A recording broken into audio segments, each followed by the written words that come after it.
Whoa, enemies are my enemies when me dead. Funny. Energy really ending all of these heads. Running. Ain't a demons gonna tell me get to that bread. Money. Finna sleep and I'm killing dreams instead. Honey. Okay, enemies are my enemies when me dead. What? Funny. Cause my energy really ending all of these heads. They running. My inner demons gonna tell me get to that bread. That money.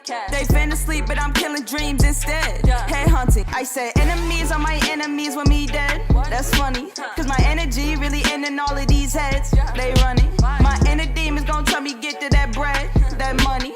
They finna sleep but I'm killing dreams instead. Head hunting.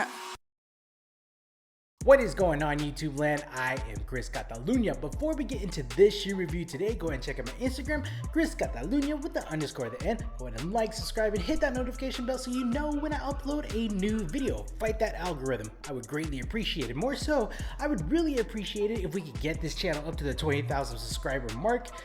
That would be crazy. And this video is brought to you by the guys at Kicking It ATX. Kicking It is a sneaker boutique located in the Domain Shopping Center in North Austin, Texas. Whether you're looking for apparel and shoes from Nike, Adidas, the Hundreds, or just want to talk up your shoe game in the full service bar in the back, Kicking It has what you need. Check them out at kickingitatx.com. It's still the first half of 2021 and shoe releases have been kind of crazy, have been kind of hectic, and this is definitely one of the more anticipated drops for this first half of this year. And it's kind of crazy because these Hyper Royal ones, we already had a similar colorway drop earlier this month, the University Blue ones, and to be honest, I like both of these pairs a lot.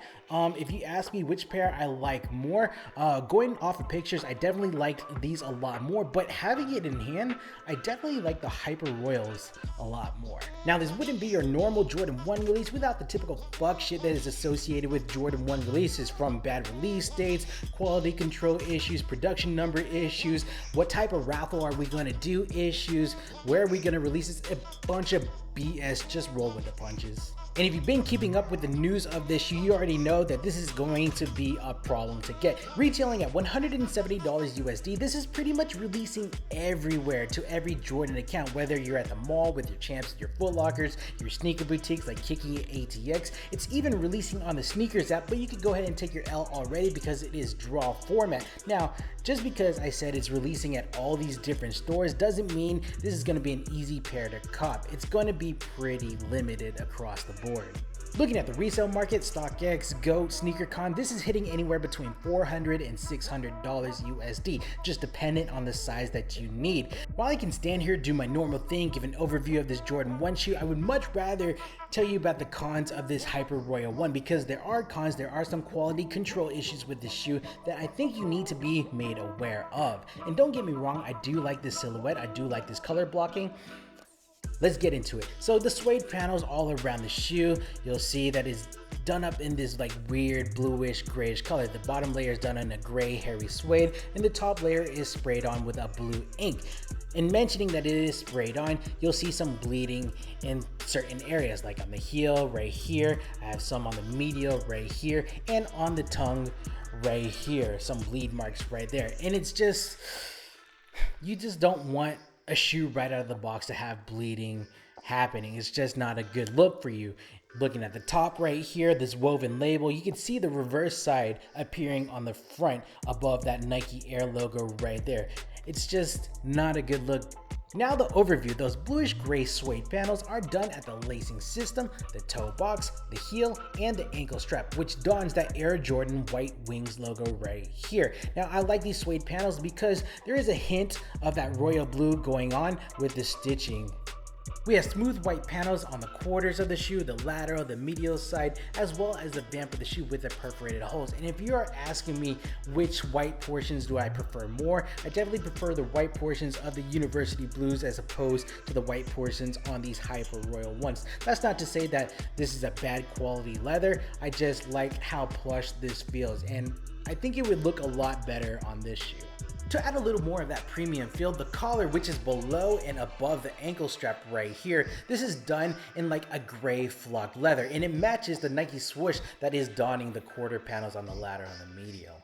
Pulling the shoe directly from the box, the default set of laces they provide us are white, flat, and a cotton build. They do provide us a secondary lace that is attached to the left pair of shoes. It is a royal blue color that matches with the woven label atop the tongue.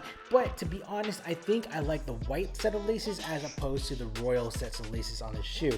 I'm probably going to go into my Jordan 1 the Shadows box and take the gray laces and put them on the shoe because I think gray would stomp on both other colors.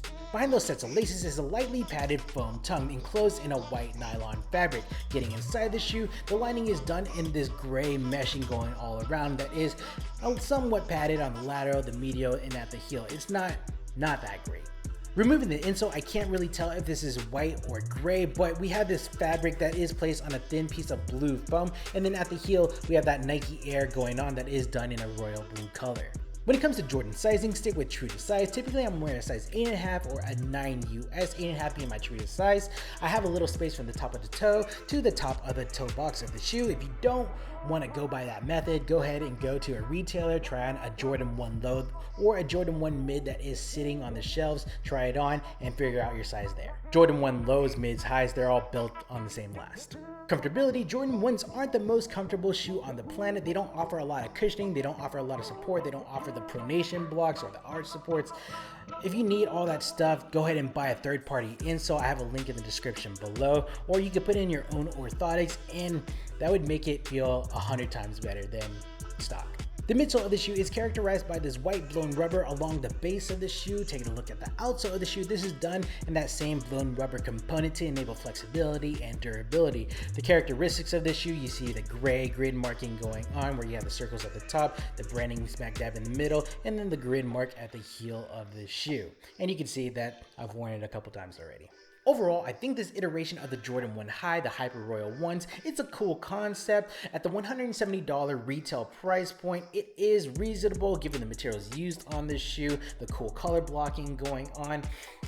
It looks cool, but definitely it's not without its fault, especially with the quality control issues with the blue ink seeping on different panels, the woven label that is incorrectly placed on the shoe. It's a cool shoe. Definitely if I would have paid the $400 or the $600 markup on the different resale apps, I would have been upset to receive a shoe that didn't have good inspection.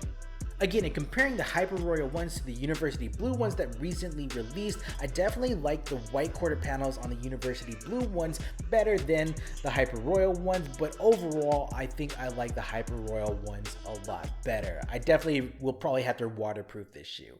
Alright guys, I think this is a good stopping point for this video. What do you think about the Hyper Royal ones? Is this a good pickup, a bad pickup? How are you going to go about copying this shoe on release day? Again, it releases this Saturday. Let me know your thoughts down in the comments below. Go ahead and check out my Instagram, Chris.Catalunya with the _, the N. Go ahead and like, subscribe, and hit that notification bell so you know when I upload a new video. Fight the algorithm. And let's get this channel to 20,000 subscribers. I would greatly appreciate it.